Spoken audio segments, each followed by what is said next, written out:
sur les fautes, pour vivre et au loup-coco. Débrouillez-vous pour vivre. Article 15, maman, débrouillez-vous pour vivre.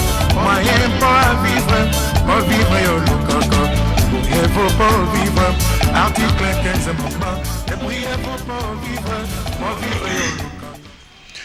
Mbote Balandi, Canal Congo Télévision, Mbote Balandi, émission Micro du Peuple, émission Yoboye Boyebete, Ezalaka Wana, Tango Nyosotu, Nakoleka Nako, Pesabino, ba information na maye mazali koleka mingi na kati na ba entreprise, na ba ministère, et mingi etali penza comportement ou conduite ya un agent public ou ya salaka na l'État. Nde boyebi tolobaka moto akolia se na mitoki na ye, mosaleza tata, mosaleza mama, bandeko balandi micro du peuple mbote na bino, na momesano boyebi te tozalaka na bino awa na plateau na biso, na momesano tobengaka invité permanent, ndeko Désiré Mbozi Wambozi, ye tozana ye awa elongo, mbote na yo tata Désiré Mbozi Wambozi. Mbote tata Amadeo, mbote balandi banso ya micro du peuple, ba chayer, ba mama bipupula, ba chauffeur, ba taximen, boyamba mbote euti epana yemei somi ekolo kumu ya Congo, mwana mboka Jean-Pierre Bemba Gombo, prophète politique, maître d'école mbote euti bongo na la haie. Matondo mingi tata Désiré Mbozi Wambozi esengo ya koyamba mbote oyo euti pa ya tata Jean-Pierre Bemba Gombo, président national ya mouvement de libération du Congo, oyo tango nyoso akanisaka na ye kaka mboka na ye atako bisika azali kuna ya pasi ya kaka, me ye makanisi na ye nde ezali awa kuna nzambe abundela ye atala makambo ezoleka na mboka ya Congo. Tata Désiré Mbozi Wambozi bongo na momesano abengaki olobi te, abengaki lobi na butu tanga mbula esili, na sima ya mbula wana mbula esili na bimi na tala soki nzela iboso na lopango ezali nzela ebebaki, nzela mai mamati lopango voisin balali na mbeto ye na mwasi batala mwana azotepa likolo ya mai nini mai ekotaki tata atelemi atala mwana aza likolo ya mai chambre mai 1,5 m.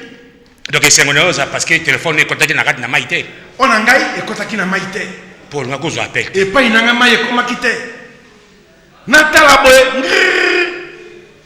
nayebi te natala numéro inconnu nata oui Jean-Pierre mais respect président abi Désiré lobe ezali mercredi loba na Amadeo asili kobika pulupulu na esili loba na ye azonga lobi hommage akopesa na banani boyokanaki na banani na lobi te mokonzi bomemesano toza kozela yo alobi iyo mbaleleki loba na Amadeo bopesaki longonya na bafa message ba maman babotisaka longonya na bango lisusu koleka lokole ezali sanza ya ba mama Désiré yebisa Amadeo azanga te bopesa longonya na basio ya minganga ba médecin ba femme médecin pesa bango longonya lokola mwana na ngai oyo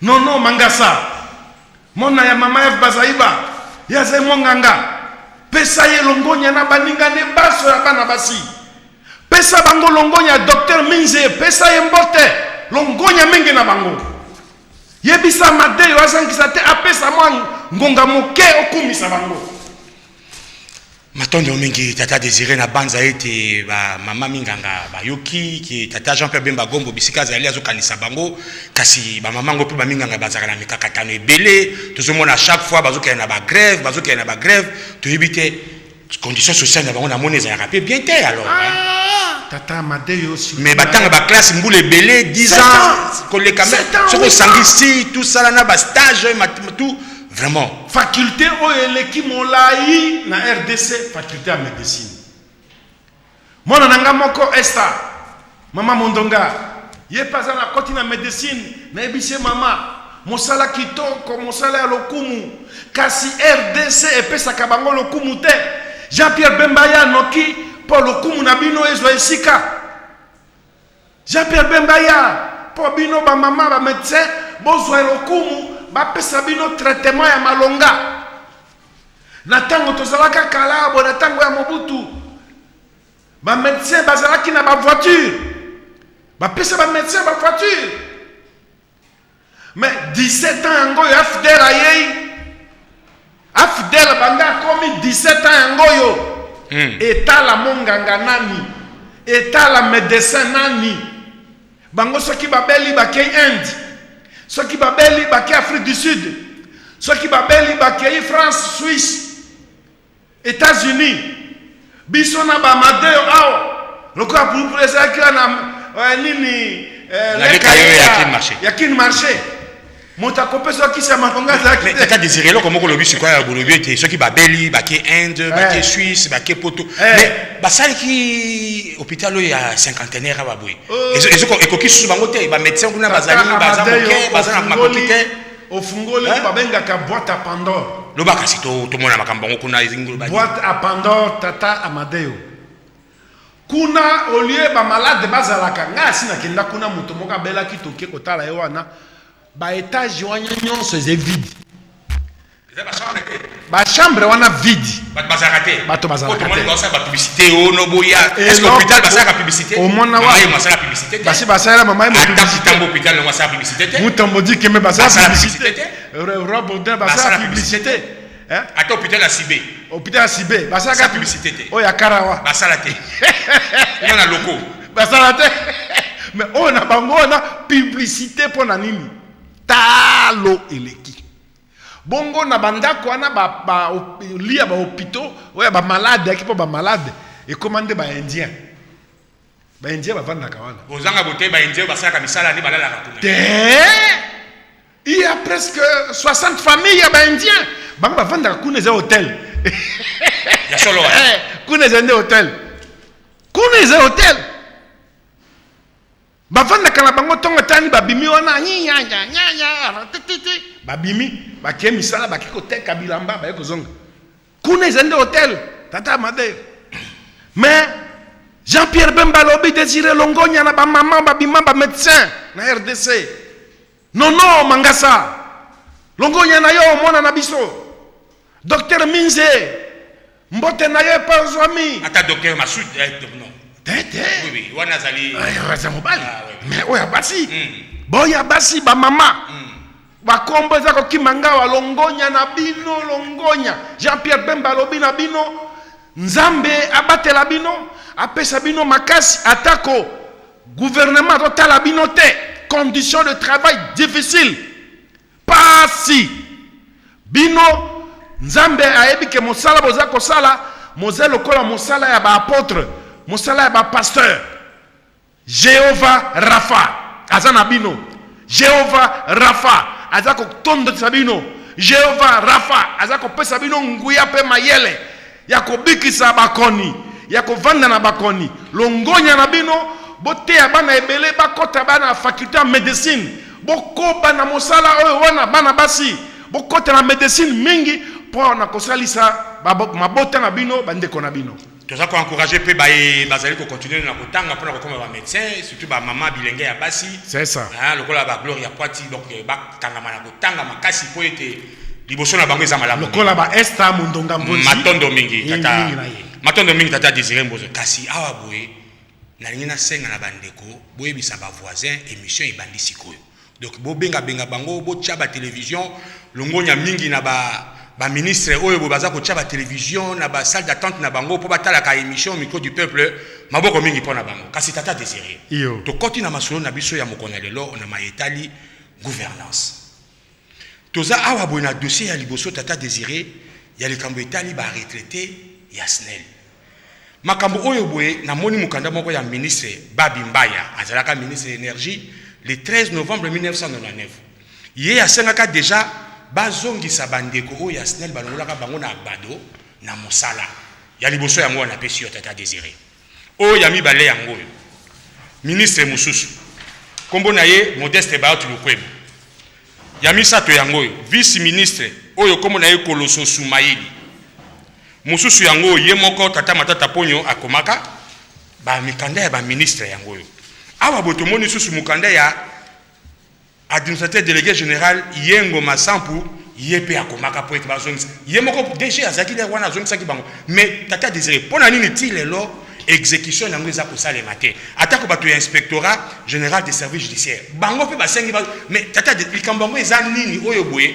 bato bazokoka kotosa mibeko ya leta te mpo ozali ADG mpo ozali DG mpo ozali ministre mpo ozali nani est ce que mboka ekotambola boye tata Désiré ezali lokola koloka nzambe na banza apesaki RDC etumbu yango kopesa apesaki biso alobi te afidèle kende na Congo kobanda afidèle akoti awa nayebi te bamoni biso lokola banyama lokola bampese tata Amedeyo tata Désiré babimba azaki moto ya fidèle akoti na fidèle ayewe na 99 asengi bazongisa bandeko na droit oh tata bandeko ya gbado kuna na bangala mais pour ni baza kozongisa molimo na nzambe ebandaki na ye babimba ye azalaka kosala na banque du peuple soki banque nini wana na Goma ye azali afidèle ye na ye etie na sakosi kasi aza moto alandaka administration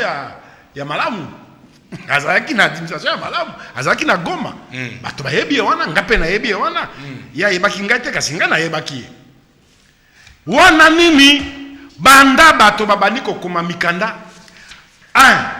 mokanda ya liboso yango oyo ye Ngoma Sapu ye azalaki PDG wana na société nationale ya SNEL mais ye atiolaki bato kotiola mpo ye soki apesaka mot d'ordre instruction formelle na directeur financier elingaki esalema na apesaki instruction epai ya ressources humaines mais bango basa bakokisi te donc atiolaki atioli bato wana mpo bato osi ye te mpe avandi nye ya mibale babimbai ministre ya énergie ye akomi mokanda ntango wana bato osi ye te ya misato Modeste Bahati azalaki ntango wana ministre ya travail et emploi bato osi ye te ya minei ministre de la justice vice-ministre de la justice madame Koloso Soumali bato osi ye te Yesu Masia ya mitano yango oyo bokotala ya mitano Grégoire Munoko Vunda Mwana Mvunda inspecteur général des services judiciaires et pénitentiaires bato si yete oyo yasuka Matata Ponyo Mapan premier ministre bato si yete Yesu Masia tala na banza etikaki be Kabila ye pa koma po bato saye mais bakoto sa pe yete gouvernement toyebi te régime oyo toyebi te nani azai mokonzi na nani akotosa nani toyebi te mikanda yango oyo cette instruction na msupe msuto tozite misusu toza na yango te mais tata Désiré ba juge wana kasi tango ba sala ba zokondaka ba jugement oyo mais basatandaka nini donc ba pesi kaka par sentiment te yesali mosala na ye la suite maintenant maître bandeko ya badolite oyo balongolaka bango oyo basi banyokoli bango wana tete finalement PDG ye Ngoma Sapu alobi te tofuta bango akomeli directeur des ressources humaines maître ya mibale oyo mokanda ya mibale ministre Bahati Lukwebo azalaki na emploi akomeli bango bafuta bango mbongo wana tokamati awa tokei na Grégoire Munoko Vunda Mwana Vunda inspecteur ya travail akomi bafuta bango baboyi kofuta bango Koloso Soumaili ye azalaki vice ministre ya justice akomi bafuta bango baboyi kofuta bango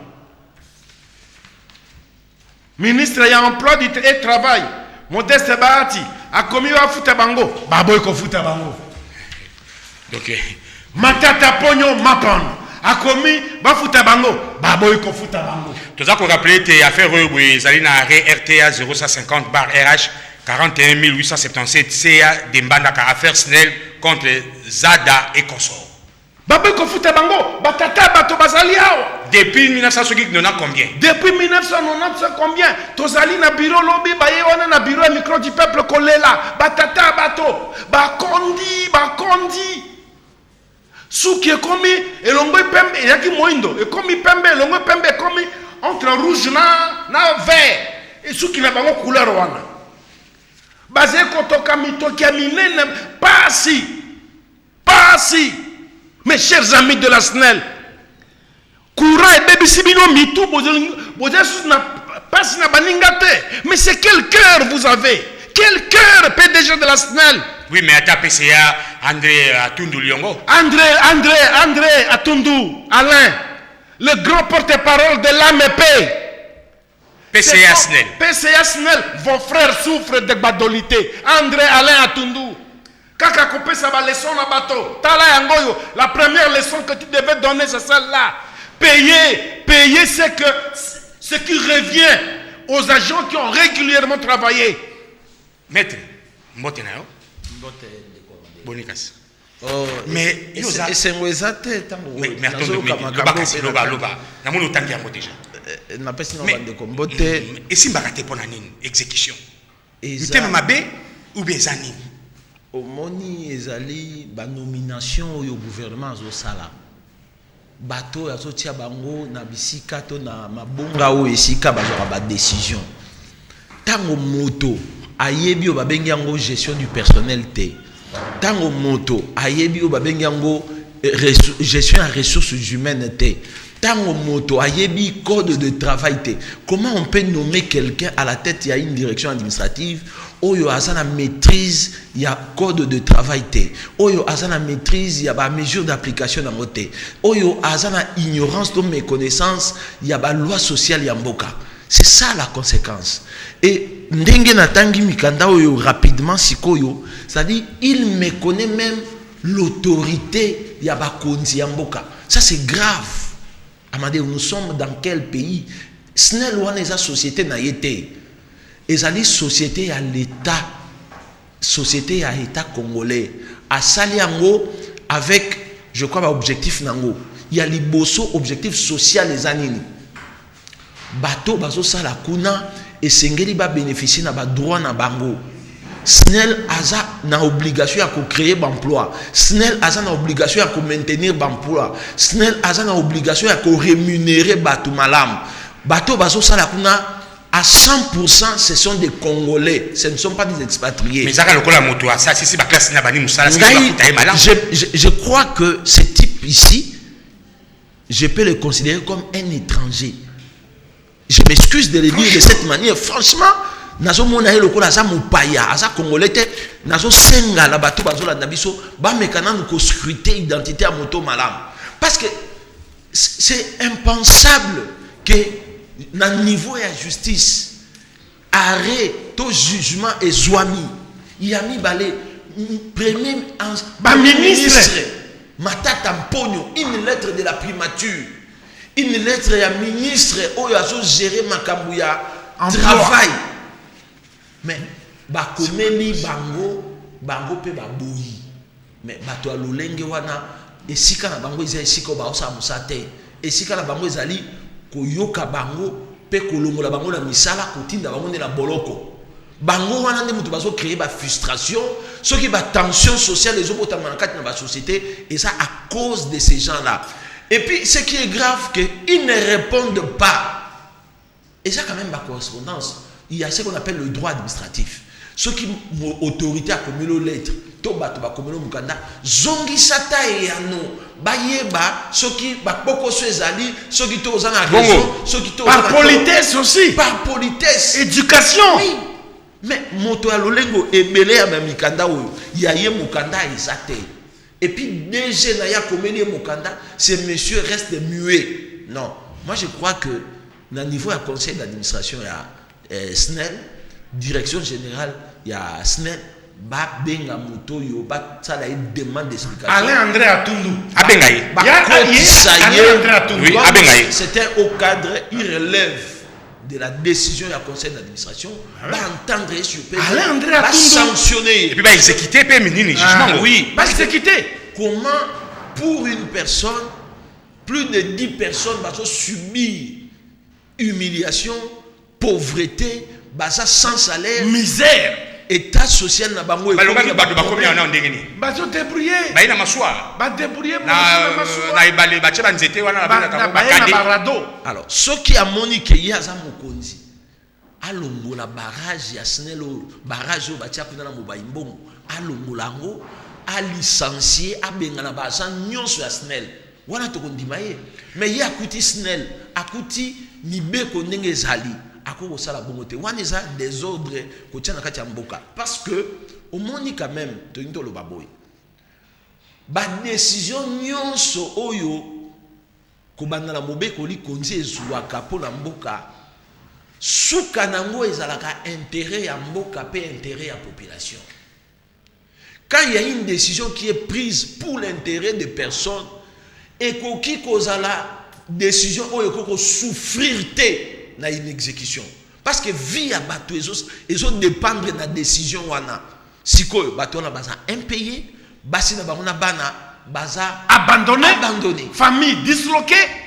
Alain André Atundu Matondo Mingi yo PCA ya SNEL bandeko na yo ya badolité chassé abusivement du travail mibeko bapesi bango droit bazombango na bango. Alain André Atundu soki kofungola mbanga koloba français kitoko contre opposition ozai makasi tala opposition malamu yangoyo loba oyo kambo bandeko na yo na SNEL pasi. Alain André Atundu boyebisa ye micro du peuple sengi na ye bafuta mbongo ya bato. Matondo Mingi Tata Désiré Mbozambozi n'atteint moi passage Mokeba Lobby. À la lecture de cette précité, je ne comprends pas que ce problème n'ait jamais été résolu depuis plus de 10 ans, alors qu'aussi bien le gouvernement de la République, les instances judiciaires que celles de la SNEL même s'étaient déjà prononcées dans le passé en faveur de l'engagement définitif de ces agents et le paiement de leurs arriérés de salaire. Il ne comprend pas. Bon, maître Kamata dossier Alain André Atundu pesa dossier na conseil d'administration mbaloyo. Matondo Mingi Tata Désiré toke na maso na biso ya mibale ezako tala mingi ba retraité oyo boye bazali ko se retrouver kuna na collectif na bango na office national du café. Ndenge boyebi bandeko oyo boye ba mona ki biso ete kuna esika basala ka retraite na bango ba kenda batikala ko zwata infronté. Et là, comme on vivre en moté, pourtant, bango ba initiaka mikanda pour que senga ete gouvernement a autorisé ONC à te ka patrimoine na ye pour ete bango ba se retrouver na mbongo. Kasi bango ba mona ki comme ki mbilinga na tango ete kamaki batikali ko zwata mbongo ata likuta te. Kasi Tata Désiré Mbozambozi. Likambo ba retraité yo boy. Likambo ezali côté ya ONC ou bien le likambo tokolo ba keza côté ya INSS.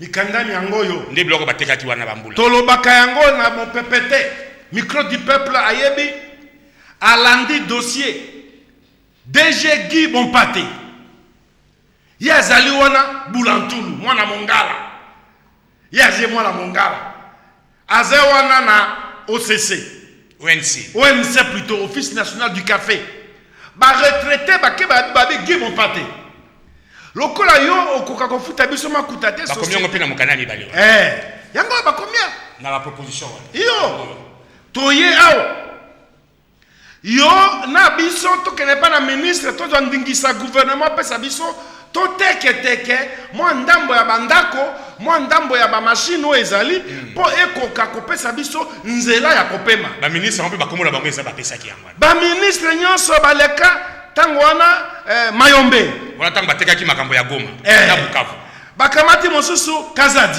oyo aza mikolo yo tango bateki Kinshasa bateki na nini ya na Kinshasa babi bon tokamata toteka biloko oyo boye tokoka kosala na yango tofuta ba salaire na biso ba retraite na biso ba nini bofuta pe mbongo na biso ya INSS société agence moko avocat bureau à cabinet d'avocat comme na yango AMM Associates et en anglais na français ba boy français MM Associates Maître Mbuyu yende patron ya MM Associates babi ke za yende ala patron na moté ye ezali micro du peuple alanda ke ezali Maître Mbuyu ye a commis sikoyo conseiller spécial à chef de l'état babi azaki 30% à vente soit tandis que ba retraité bazuka ka 0,87%. Siko tango bateki bandako bazoteka esili Maître Mbuyu na bureau na ye cabinet na ye bango bazu 30% produit ya vente oyo babaki bateka bango ba retraité na nini mbongo wana ndambo kene na INSS ndambo bazwa bango makuta maboko ndambo ezonga la fonctionnement ya UNC Peut-être relance. kuna ekomine le contraire bango bazu 3%. Ba retraité bango 3% ya pamba. $65 par personne. $65 par personne. Mais cabinet d'avocat 30%. Micro du peuple à l'été à Kotina Sekotuna. Ba travailleur baza nengenin. Jean-Pierre Bembaza Kotuna. Amadeo. Situation ba travailleur ceux qui wapi kuna on se ba retraité. Amadeo à Kotina Se. Te Kotuna. Te. Gibo pate alobi te. Makuta na bango na sina verse na INSS. Oh, il y a retraite. Et pas maman Agnès. Et pas na maman Agnès. Comme on est en boka qui m'a kangase quoi, oui. DGM.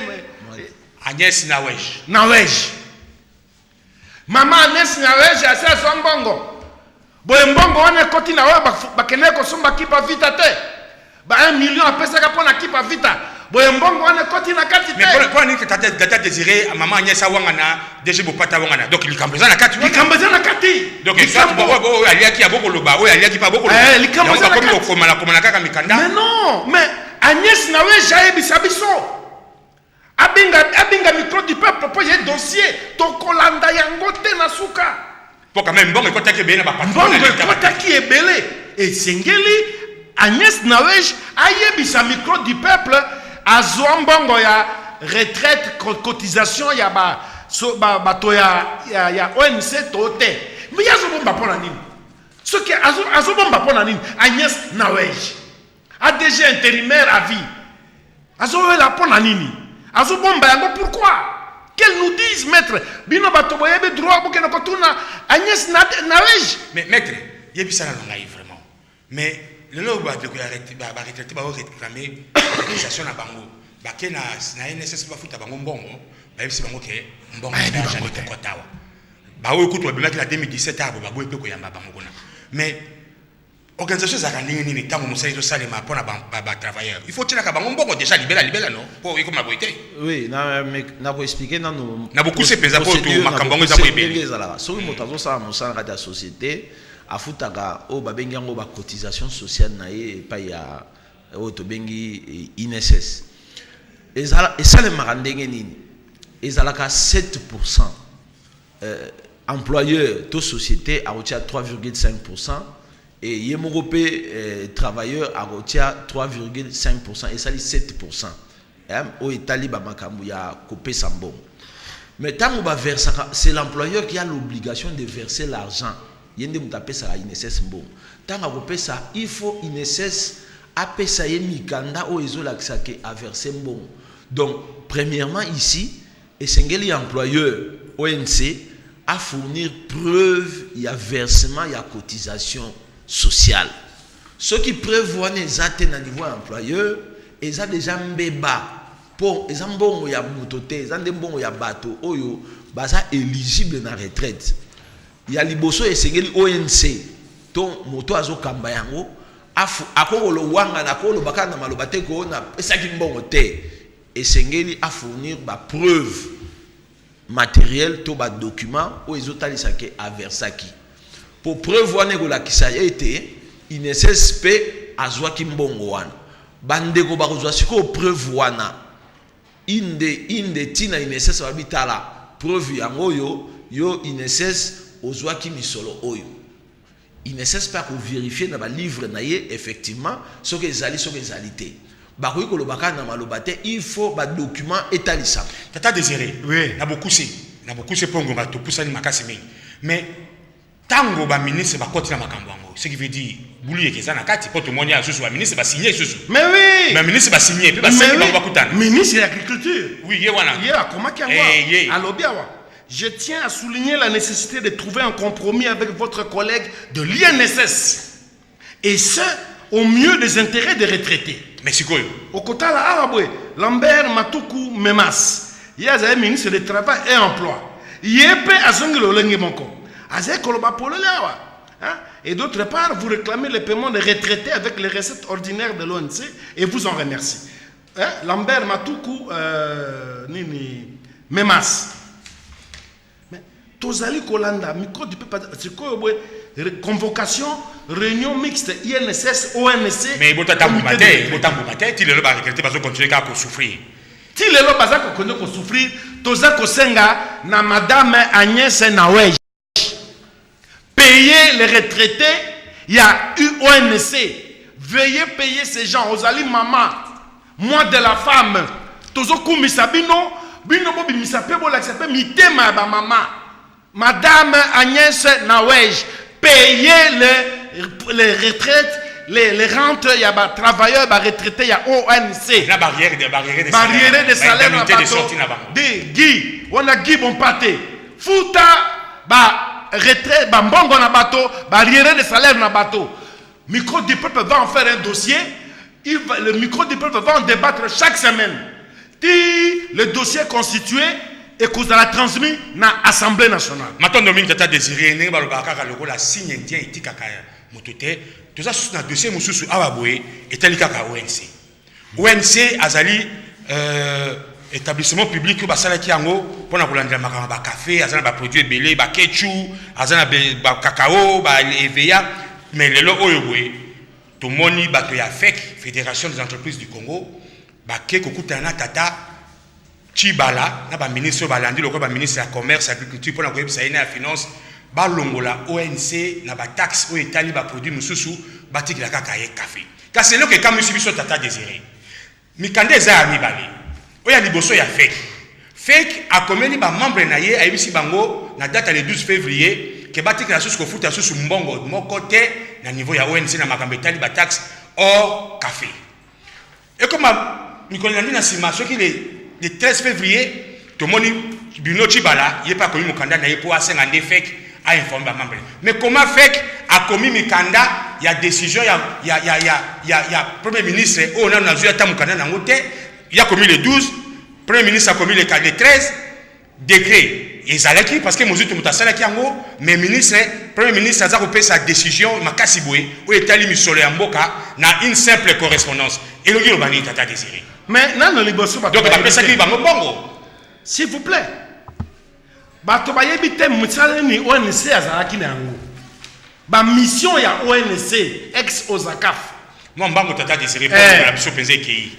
L'office a pour objet de promouvoir la culture et le développement des débouchés intérieurs et extérieurs de produits agricoles d'exportation et leurs dérivés, notamment le café, journal officiel, notamment le café, le thé, le cacao, le pirètre, le veya, le quinquina, le totakina, le papaina, la noix de cola, le pignon, le revolfia, le vinça digital, la vanille, les plantes à épices, les ketchup, les lipia, multiflora, les plantes à parfum, des huiles essentielles, les plantes médicinales, le gingembre.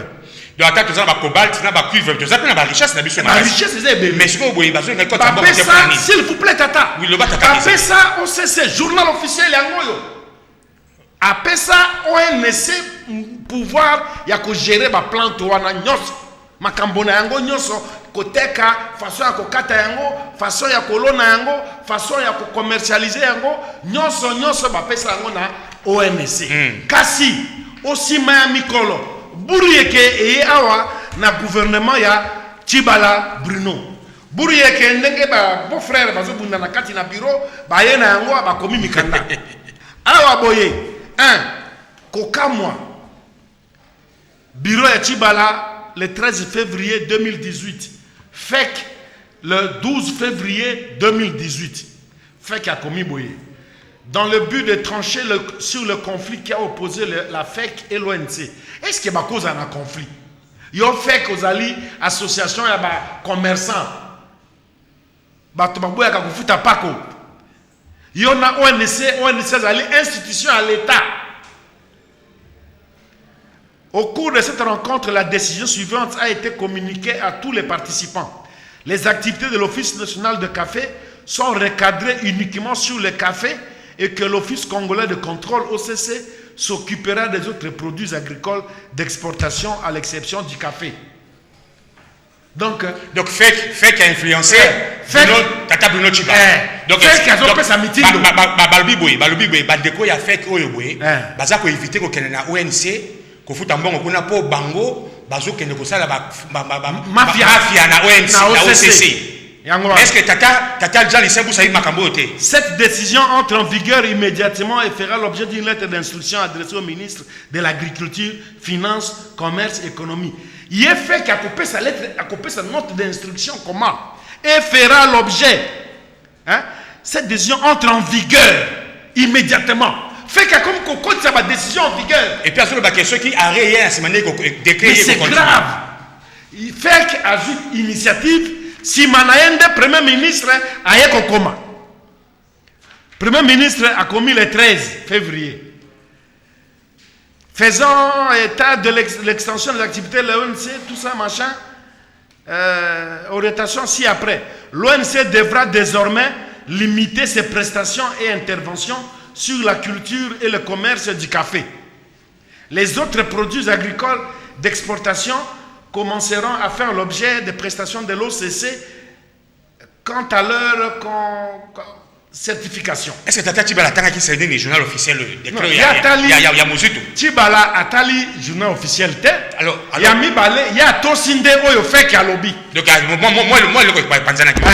Il y a Tosinde fait. Batangi bakumba batokuna malien moko pe batangi kuna. Malien moko na gemena hotel ivoirien. Nani Kanté. Batangi pe kombo na ye. Kanté ye na sud na ouest ya mboka ba gemena Équateur eti kumata bandundu ye kuna azo futa direct na OCC azo éviter aboyi ONC po bango ba ko c'est que et là on est ma bébé za malam. Alors maître na bokuse penza au moins makambo ndenge nini? Non, juridiquement fait qu'ils a association une association de privés et de privés azo pesa ba instruction fait qu'ils a syndicat ba société ils a privé et puis il y a ba commerçant ba société nyo so baza kudante. Vous savez moi quand j'ai lu ça c'est regrettable parce que le président de la République azwaka décision na ye ezaka coulé sous forme ya ba ordonnance loi akozwa simple lettre te. C'est une institution. Le premier ministre akozwa décision sur base de la lettre T. Actuellement, le premier ministre prend une décision sur base d'un décret. Et ce qui est dans un secteur déterminé, il prend la décision et avec les contraintes, il y a ministre et il y a secteur déterminé. Le ministre prend sa décision sur base d'un arrêté ou d'une note circulaire. Mais quand on prend une décision sur base d'une simple lettre, c'est anticonstitutionnel. Ça c'est clair. Moi je regrette qu'à niveau à sommet à l'État, on n'a pas pu lire l'attribution de Misala ou ça qui ONC. Le journal officiel, c'est une structure qui appartient à la présidence de la République. Et ça, ceux qui ont un journal officiel, bimisi mobeko, to ba publier cette loi s'impose. Donc Albert Yuma l'équipe présidence de la République. Hein? Albert Yuma. Non, et ça va dérapage. Il faut pas attaquer en haut. Il faut pas attaquer décision. Lettre, il y a fake, va attaquer même lettre, il y a le premier ministre Chibala. Parce que ça est anticonstitutionnel. Maton Domingue, na banza été peut-être le gars va comme na souka manana bango bazo kasuma kangote ya mona bakombo sana.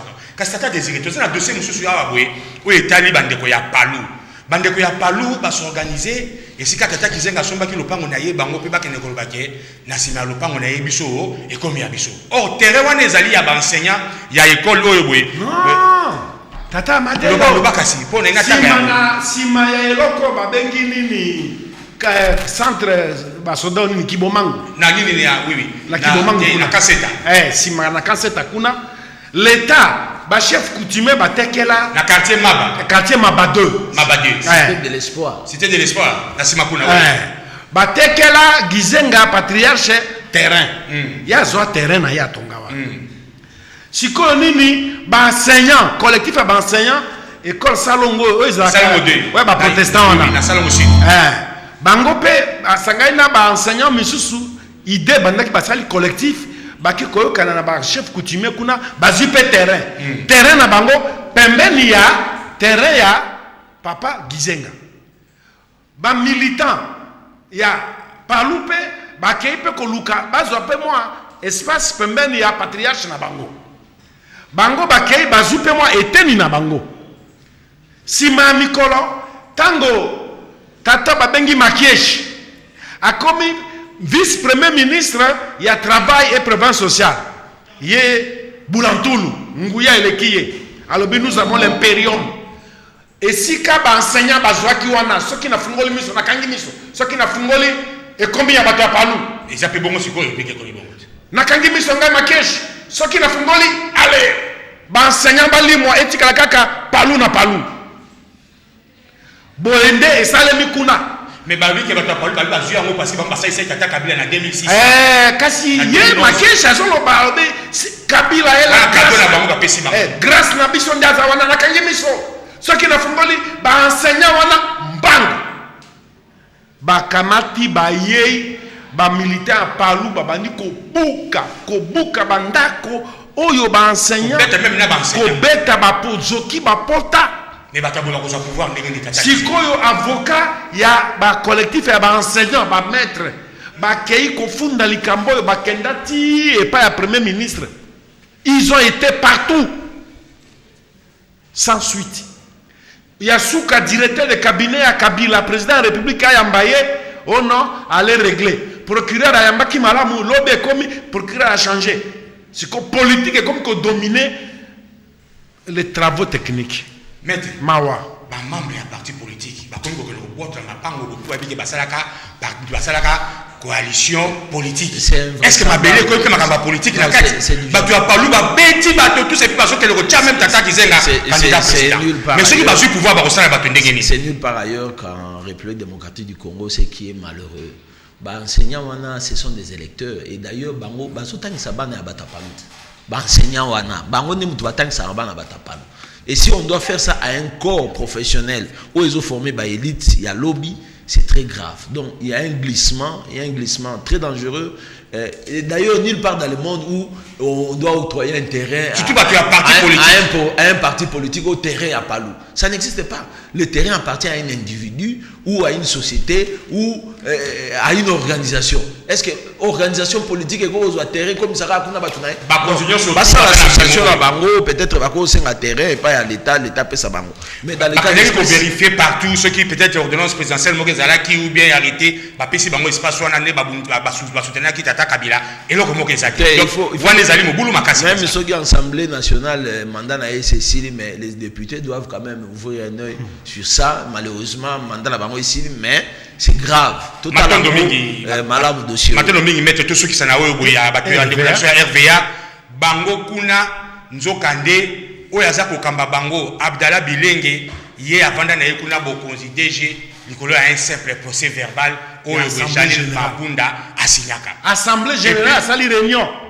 Mondela Zalaka accueilli Mabunda chargé ministre à portefeuille est désigné PCA Émile Bongeli ADG Bilenge Abdallah DGA Edi Kioni fini et sali comité de gestion TN comité de direction RVN n'engage ça qu'on fonctionne dans le régime il y a comité de direction na éviter mettre ce qui n'a loi na biso régime on est à comité de direction de la entreprise publique de l'État mais na RVA zali RVA kunande Ozo Kambasikoyo avec Émile Bongeli PCA Bilenge Abdallah le tout puissant mwana Maniema mwana Kindu nduku wa mama Sifa mtoto wa mama Sifa yeye azo régner sikoyo nini kuna likambo ya grave. Procès verbal wana ezali ordonnance moko est sanctionnable présence n'était depuis 2012 basé en fonction depuis 2012 na procès verbal avant na procès verbal simple procès verbal ba bobenga ngoni ba mise en place c'est ça le journal officiel peut te montrer azalité ba mise en place c'est ça le marati Émile Bongeli ba débat politique yazali irrégulièrement assis là-bas Abdallah Bilenge azali wana bango ordonnance ezalité décret moko ezalité bavandi mais babi biso na pe me makabato etam sakabato na aéroport mais non d'abord numéro ya procès verbal wana ça 0066/03 012 Voilà numéro ya procès verbal. Assemblée générale procès verbal on a vendu ça. Bandela ngo sous Tata Désiré. Procès verbal numéro 0066 bar 03 bar 013. J'avais bien mois de mars. Mais Babylone Kaboué, il faut des quand nous allons kanga ici ko bien ça irrégulier kuna. Nous allons bambi a tiaye moko ko ba ki man avion abata man avion pe azonga sa ici nous. Na loboko moi si atikanga bongeli akanga bongeli na gauche akanga derrière à droite. Allez, Boloko c'est des gangsters. Comment ils se retrouvent là? Comment? Sur le plan juridique, maître Guillaume. Sur le plan formel, nos mandataires à collecter 430 de la société. Donc, Awaza déjà au-delà et sur base il y a un PV là. PV Assemblée Générale. Ça donne de la nausée. Kokonyangi, kasi à code de bonne conduite et bon ici au bébé ici. Mais non, Kokonyangi, Azali Motosengeli, Luzolo Bambia, Tchaye Maboko Nalombangu. Mais Babi a commis la FDC. Mais AFDC c'est un parti politique mais Zali l'État. Mais Babi a. Et Zali l'État sans qui moquette. Tala article 16 il y a code de compte agent public de l'État et ça frappé Kokonyangi. Il est repris à 2, 3, 4 reprises dans Makamboka Kayamwa, Moïbi Yabandako, Lokutana Bandako, escroquerie na Bamapango na bato, l'image d'un ministre, excellence. Akobote la partie politique, on a été pas Tata. Akobote le Bahati, parti politique, on a Bahati, Akeba.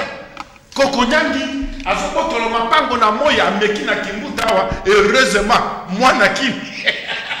Akemi na ye na terrain wana soki boete mbele Kokonyangi asia tongi bandako alors image na ya ba ministre zo sambwa na gouvernement yo à cause ya Kokonyangi et sengeli Luzolo Bambi atia ye maboko Tata Luzolo Bambi asoko kate azoko kama atia ye maboko matondo mingi Tata Désiré Mbozi matondo mingi maître Didier Kimbumbu to pesibino mbote mingi parce que bozalaki wana na ko lobela biso mai to salaki boyebete rediffusion na biso esali maka samedi na minuit nde na tango wana susu bokolanda bokoyeba bazana ba dossier toza kozela bino na ba dossier awa bo micro du peuple aza ko kitana INSS ayetala makambo ba retraité ya ONC pe ba kena fek batala ndenge nini fek asalaki bonyungu po ete tata Bino Nzenze a signé makambo wana et puis tokokende ti na makambo ya palu tokolandela makambo wana ti na suka bandeko balandi micro du peuple mbote na bandako na bino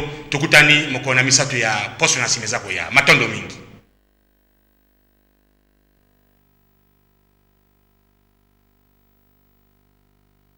Motoki de bosili fota pour vivre yo lukaka débrouillez-vous pour vivre article 15 maman débrouillez-vous pour vivre moyen pour vivre